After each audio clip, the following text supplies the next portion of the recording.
Aloha everybody. So while we were filming in Japan with my GoPro, we ran into this flickering light problem. I figured it out after a little while what was causing it. So basically, when you're in Japan or Europe, the lights work on a different frequency there. So your GoPro or whatever camera system you're using, if you see it on the screen flickering like this, you're gonna need to go into the camera setting and change it. So you go to regional camera settings and you're gonna change it from NTSC, which would be the US, to PAL. And PAL would be Japan or Europe.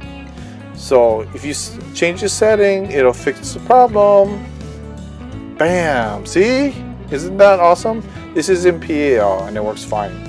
If you were to try filming with your iPhone, I'm not sure about other smartphones, but I think they work on a different system. They don't pick up the strobe. So anyways, I hope this helps everybody, and thanks so much for watching.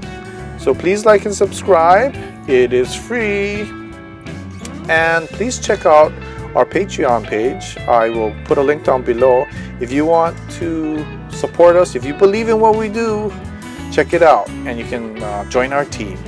Hawaii. Thanks, aloha.